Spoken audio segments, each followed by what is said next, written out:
স্বাগত দীপ্ত সংবাদে আপনাদের সাথে আছি আমি মোহাম্মদ ইফতেখার। পদ্মা সেতুর সব কাজ সম্পূর্ণ হওয়ায় আজ প্রকল্পের আনুষ্ঠানিক সমাপ্তি ঘোষণা করেছেন প্রধানমন্ত্রী শেখ হাসিনা। এ উপলক্ষে মাওয়া প্রান্তে সুধী সমাবেশে যোগ দেন তিনি। এ সময় প্রধানমন্ত্রী বলেন, পদ্মা সেতু প্রকল্প হাতে নেয়ার পর বহু বাধা বিপত্তি ও দেশ বিদেশে ষড়যন্ত্র শুরু হয়, কিন্তু কোনো বাধাই সরকারকে আটকাতে পারেনি। 2001 সালের 4 জুলাই মাওয়ায় পদ্মা সেতুর ভিত্তিপ্রস্তর স্থাপন করেন শেখ হাসিনা, আর 2022 সালের 25 জুন সেতুর উদ্বোধন করেন তিনি। এবং পদ্মা বহুমুখী সেতু প্রকল্পের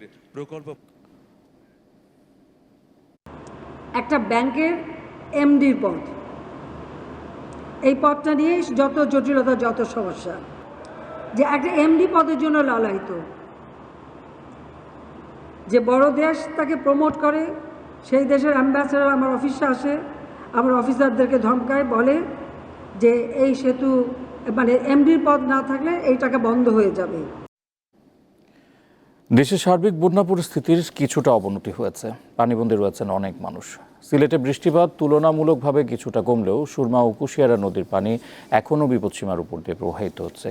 কুড়িগ্রামে ব্রহ্মপুত্র নদের চিলমারি, নুনখাও ও হাতিয়া পয়েন্টে পানি বিপদসীমার উপর দিয়ে প্রবাহিত হচ্ছে। প্রতিদিন প্লাবিত হচ্ছে নতুন নতুন এলাকা।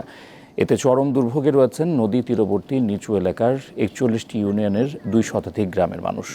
গত কয়েকদিনের টানা ভারী বর্ষণ ও উজানের ঢলে নওগাঁর আত্রাই ও ছোট যমুনার পানিও বাড়ছে। দিনাজপুরের সদর উপজেলায় ট্রাক ও যাত্রীবাহী বাসের মুখোমুখি সংঘর্ষে 6 জন নিহত, অন্তত 27 জন আহত হয়েছেন। ঘটনাস্থলে 2 জনও হাসপাতালে নেওয়ার পর আরও 4 জনের মৃত্যু হয়। ভোর 6:30টার দিকে ঢাকা দিনাজপুর মহাসড়কের পাঁচবাড়ি এলাকায় এই দুর্ঘটনা ঘটে। আহত যাত্রীদের উদ্ধার করে দিনাজপুরে আব্দুর রহিম মেডিকেল কলেজ হাসপাতালে ভর্তি করা হয়েছে।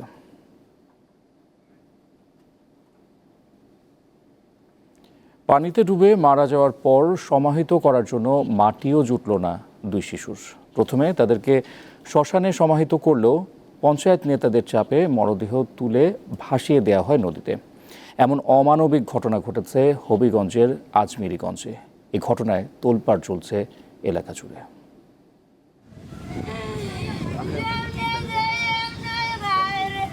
হবিগঞ্জের আজমিরিগঞ্জের পাহাড়পুর গ্রামের রুবেল দাসের 6 বছরের ছেলে সূর্য দাস ও মামুদপুর গ্রামের গোবিন্দ দাসের 7 বছরের সন্তান প্রলয় দাস গত 29 জুন ফুটবল খেলতে গিয়ে দুজনেই পানিতে ডুবে মারা যায়। এরপর বিকেলে পাহাড়পুর শ্মশানে মাটি চাপা দিয়ে সমাহিত করা হয় তাদের।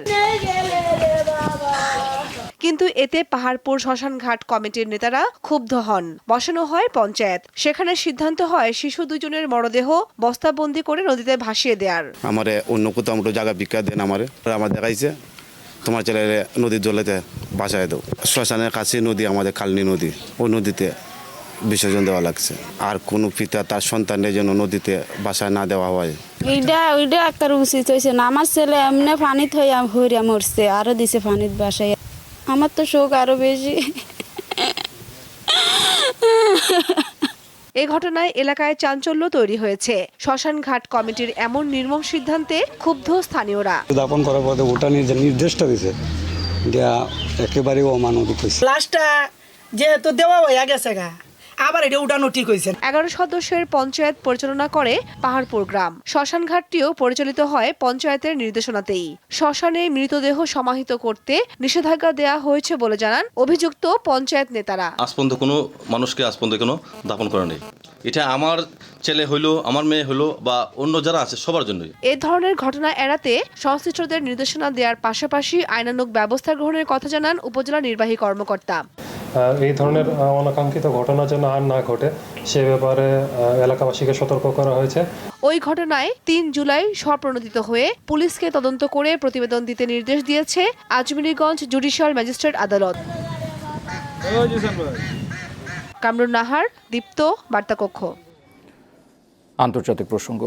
বুথ ফেরত জরিপকে সত্য করে যুক্তরাজ্যে ক্ষমতায় বসতে যাচ্ছে লেবার পার্টি।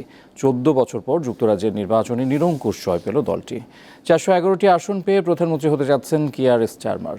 বিপরীতে কনজারভেটিভ পার্টি পেয়েছে 119টি আসন। এছাড়া লিবারেল ডেমোক্র্যাট 69 ও স্কটিশ ন্যাশনাল পার্টি 8টি আসনে জয়ী হয়েছে।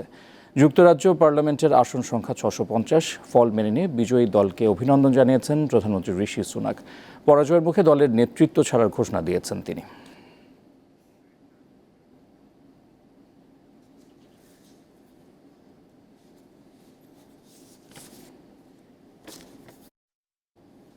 খেলার খবর। আবারও আর্জেন্টিনার ত্রাণকর্তা হয়ে এলেন গোলরক্ষক এমিলিয়ানো মার্টিনেজ। গোলপোস্টের নিচে তার দারুণ দক্ষতায় ইকুয়েডরকে টাই ব্রেকারে 4-2 ব্যবধানে হারিয়ে কোপা আমেরিকার সেমিফাইনালে উঠল আর্জেন্টিনা।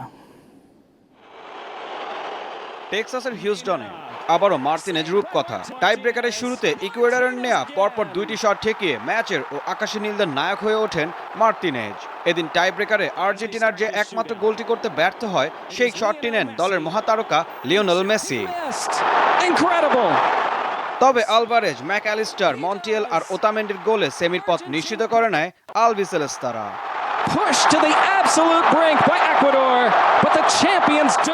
ম্যাচের 35 মিনিটে আর্জেন্টিনার হয়ে ডেডলক ভাঙেন লিসান্দ্রো মার্টিনেজ। মেসির কর্নার থেকে ম্যাকঅ্যালিস্টারের হেডে ফিরতি হেড দিয়ে বল জালে জড়ান তিনি। 61 মিনিটে পেনাল্টি পায় ইকুয়েডর, তবে স্পট কিক থেকে অধিনায়ক এনার ভ্যালেন্সিয়া বল মারেন পোস্টে। এতে সমতায় ফেরার সুবর্ণ সুযোগ হাতছাড়া হয় ইকুয়েডরের। এর কিছুক্ষণ পরে আর্জেন্টাইনদের মধ্যমণি লিওনেল মেসি গোলের সুযোগ পেয়েও কাজে লাগাতে ব্যর্থ হন। পুরো সময় লিড ধরে রাখলেও খেলার অন্তিম মুহূর্তে ইকুয়েডরকে সমতায় ফেরান ইয়োবাহা। এরপর সঙ্গে সঙ্গে নির্ধারিত 90 মিনিটের খেলা শেষ হলে টুর্নামেন্টের নিয়ম অনুযায়ী সরাসরি টাই ব্রেকার শুরু হয়, যেখানে বাজিমাত করে আর্জেন্টিনা।